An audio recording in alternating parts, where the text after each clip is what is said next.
Hey guys, here we are. We're going to talk about the right hand that kind of changed the course of the fight.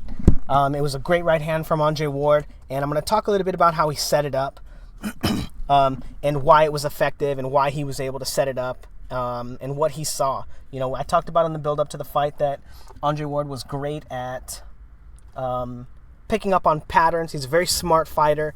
And aside from the low blows and the controversy in there, this was a brilliant shot. And one of the reasons I think that Andre Ward would have been able to stop the fight was not because of the low blows and the fouls and stuff, but because there was no way that Kovalev was going to be getting away from this right hand during the course of this fight. The headbutts and the low blows had nothing to do with it. It was just a brilliantly planned and timed right hand. So let's go ahead and get into it. So you got Andre Ward controlling the distance here, and Kovalev smartly, not committing to anything right away, feinting him, getting Andre Ward's arm back to his guard. And when look at how he throws this jab out. He throws it out and he leaves it out there for to control Andre Ward, so Andre Ward can't body up with him, right? Remember how he tries to get underneath the jab? He tries to slide underneath the jab and body up with him so he can start landing the body shots. But also one of the ways that he gets away from the right hand is by dipping down to his right? Arguably sometimes too far, right? Below his opponent's waist. But it's been effective for him getting away from the right hand. So Kovalev was trying to switch it up, and instead of going to the head, right, because he was having a lot of trouble landing headshots, he was going to the body. And so he made a pattern of that, and Andre Ward was able to pick up on it, right? Now they reset because Kovalev doesn't want to get bodied up with him and chase him. And what happens?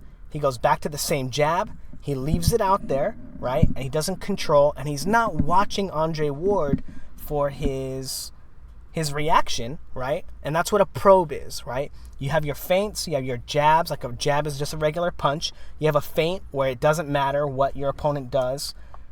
You react to it the same way. You just kind of feint and then, hope for the best. And then you have probes where you put your glove out there, your opponent makes a move and gives you some information, and then you counter whatever they give you.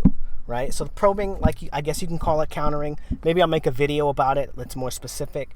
But he sticks his glove out there and tries to control Andre Ward, and he leaves it out there, and Andre Ward picks up on it, the fact that he's been using his jab to probe, and because Kovalev is just expecting him to dip down so that he can get away from the right hand, he doesn't react properly to what Andre Ward gives him, and kind of just leaves his hand out there expecting to be able to land a body shot, and Andre Ward lands a beautiful right hand over the top of that probing jab.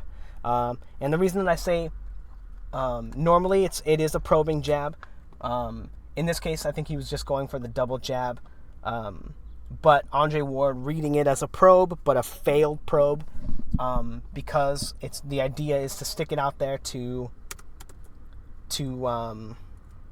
read your opponent.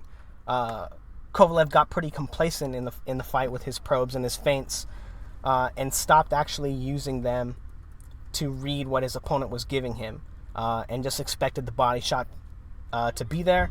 And Andre Ward was able to read that extremely well and catch him as he left his jab out, and land a huge right hand. So anyway, let me know what you guys think in the comments below.